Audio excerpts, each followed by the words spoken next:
একটা ঝকঝকে তকতকে ব্লগ নিয়ে। আজকে যা বৃষ্টি হয়েছে তাতে আমাদের বাইরে পুরো বন্যা বয়ে গেছে, মানে নৌকা করে যেতে হবে। ভেবেছিলাম যাবো না রথের উৎসবে, কিন্তু আর তো মাত্র 4 দিন আছে, তাই জন্য তাও মনে হলো যে একটু যাই, তাই জন্য আজকে শাড়িটা পরে এটা পরেছি। তো চলো নিয়ে যাই আর দেখে নেই কি কি ভোগ আমি রান্না করেছি আজকে সকাল থেকে, কি কি করেছি তার একটুখানি ছোট্ট ক্লিপ তোমাদের দিয়ে দিই। চলো প্রেমসে বলো রাধে রাধে, জয় জগন্নাথ স্বামী নয়ন পথগামী ভব তুমি। সজ্জা আমরা চলে যাবো কোথায়? গুন্ডিচা মন্দিরে। চলো। তোমরা ভাবছো রোজই আবার পোলাও করে ভগবানকে দেয়, সেই প্রসাদটা কারা পায়? অ্যাকচুয়ালি আমার দায়িত্বটা পড়েছে ওখানে যে পোলাওটা পারসটা হয় আর কি, ওখানে 8-10টা পারস হয়, সেই পারসের যে পোলাও লাগবে সেটা আমার দায়িত্ব। প্রত্যেক দিন আমাকে পোলাওটা কম্পালসারি রাখতে হয়, তার সঙ্গে আমি যা যা দেবো তাই জগন্নাথের ভোগে লাগবে। তো তাই জন্যই আমি রোজ এখন পোলাও করছি। যাই হোক, রোজ ভগবানকে সাজিয়ে গুছিয়ে দিতে ভালোই লাগে। আর এই গোছানোগুলো গোছাই কিন্তু আবার হচ্ছে শ্রাবণ মাসের প্রথম দিন, কিন্তু আমাদের শ্রাবণ মাসের প্রথম দিন হোক আর যেই দিনই হোক, একটাই মাত্র দিন, সেটা হচ্ছে গোপালের দিন। গোপালকে আমরা যখন যা পুজো করি তাতেই আমাদের সব পুজো হয়ে যায়। আমরা আর অন্যভাবে অন্য কোনো কিছু করতে চাই না।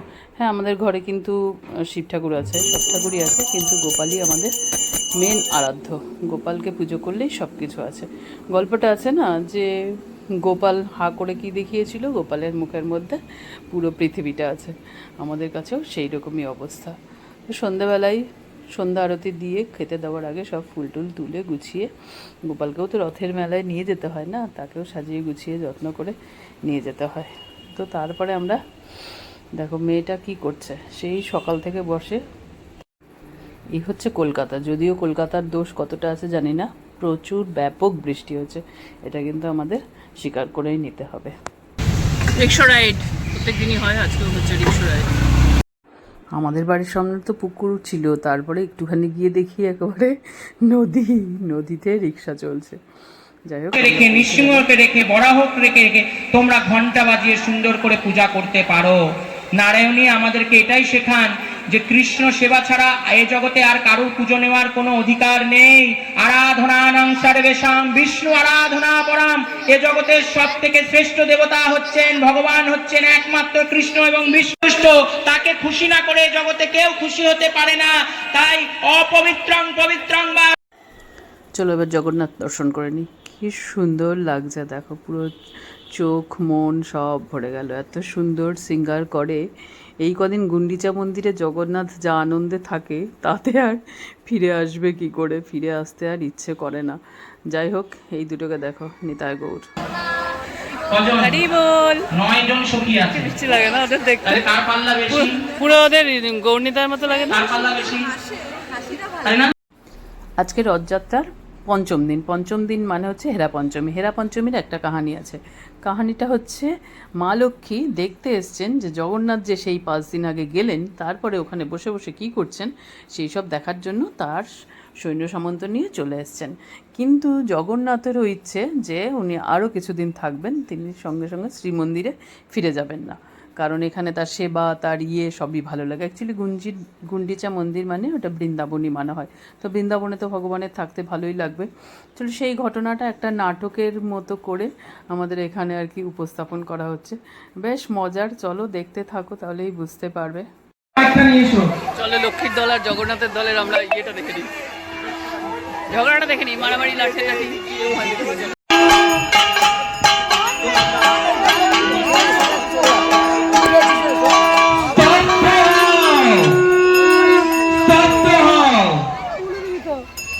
দর্শন দাও প্রভু, দর্শন দাও। তোমরা কারা? আমরা লক্ষ্মীর গণ। কে লক্ষ্মী? লক্ষ্মী, জগৎ লক্ষ্মী, ঐশ্বর্য লক্ষ্মী, দ্বাদশ লক্ষ্মী যা জগতে বিখ্যাত, লক্ষ্মী নারায়ণ জগতে বিখ্যাত, আমরা সেই লক্ষ্মীর গণ। এখানে লক্ষ্মী দেবীর প্রবেশ নিষেধ। এটা লক্ষ্মী দেবীর ধাম নয়, এটা শ্রীক্ষেত্র নয়, এখানে লক্ষ্মী দেবীর প্রবেশ বর্জিত। শ্রী লক্ষ্মী বর্জিত পৃথিবীর এমন কোন স্থান নেই যেখানে লক্ষ্মীর অস্তিত্ব নেই। তাই আমাদেরকে প্রবেশের অধিকার দেওয়া হোক। আমাদের প্রভুকে তোমরা নিয়ে এসে এখানে রেখে দিয়েছো, এই মুহূর্তে দ্বার খোলো, খোলো, খোলো, খোলো। দ্বার খোলা হবে না, দ্বার রুদ্ধ করো।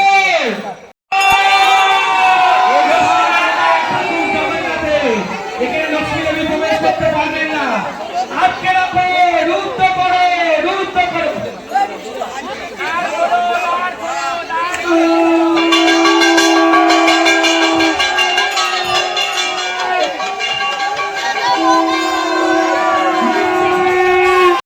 বেশিরভাগ সময় নারায়ণ শ্রী জগন্নাথ তোমাদের লক্ষ্মী দেবীর কাছেই থাকেন। এতদিন দর্শন করে তোমাদের স্বাদ মেটেনি, এখন মাত্র 7টা দিনের জন্য প্রভু আমাদের কাছে এসেছেন। প্রভু এখন আমাদের প্রভু হচ্ছেন আমার মায়ের, তিনি মাকে বঞ্চিত করেছেন। লক্ষ্মী দেবীর প্রতি মিথ্যা প্রবঞ্চনা করে তিনি শ্রীমন্দির পরিত্যাগ করে গুন্ডিচায় অবস্থান করছেন। তাই একটিবার আমরা তাকে শুধু দেখতে চাই, আমরা শুধু একটি দেখতে চাই যে তিনি এখানে আছেন নাকি। প্রভু আছেন কি নেই তা জানার অধিকার আমাদের নেই। দ্বার খোলা হবে না, দর্শন হবে না। নারায়ণের সেবার অধিকার একমাত্র লক্ষ্মীর আছে, আমাদের আছে।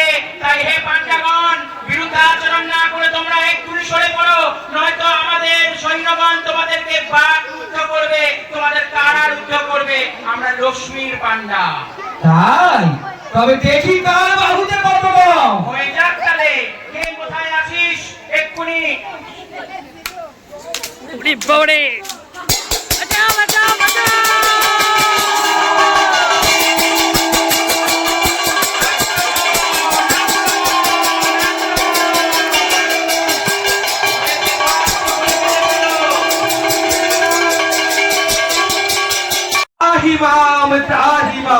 প্রভু প্রভু দেখুন এই লক্ষ্মীর পান্ডারা কিভাবে আমাদের মারছে।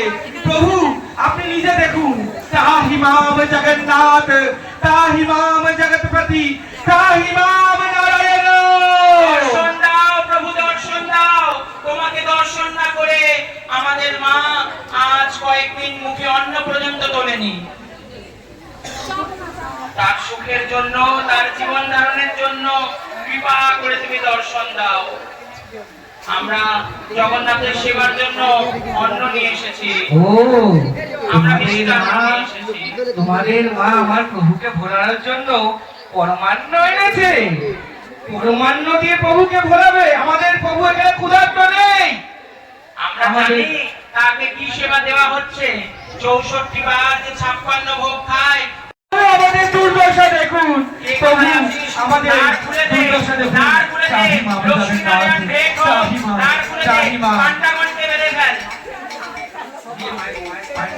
আর একদল গিয়ে ওই গুন্ডিচা মন্দিরে রান্না ভেঙে দিয়া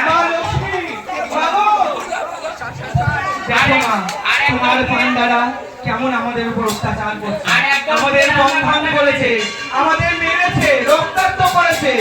মা গো আমাদের খুলে দিতে বলো, মা আমাদের খুলে দিতে বলো। না মা, ওদেরকে এখনই খুলবেন না, ওরা বড্ড দুষ্টু, আমাদের সঙ্গে অভদ্রতা করেছে, আমাদের মহারাজকে নিয়ে এখানে বেঁধে রেখে দিয়েছে। কে কোথায় আছিস? ওই রান্নাঘরটাকেও ভেঙেছে, রথের সাথে সাথে ওই রান্নাঘরটাও ভেঙেছে, ওইখান থেকেই খাবার আসে। নমো বিশ্বরূপাস্য ভর্জায়সি পদ্মে পদ্মালয়ে শুভে পাহি মাং দেবী মহালক্ষ্মী নমস্তুতে।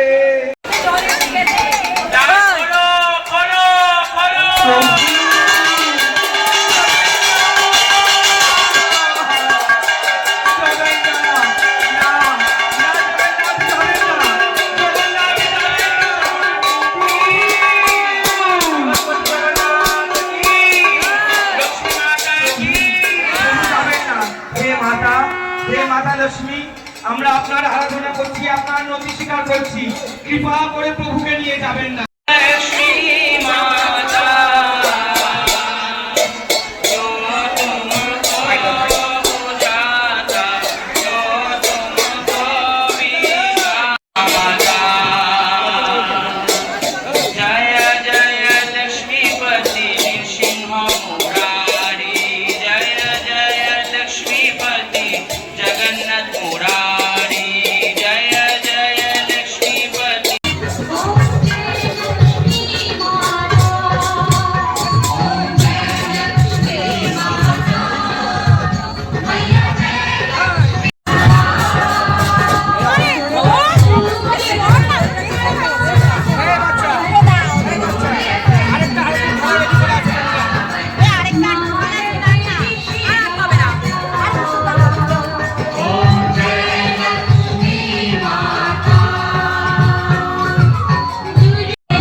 জন্য আমার দারুণ লাগে।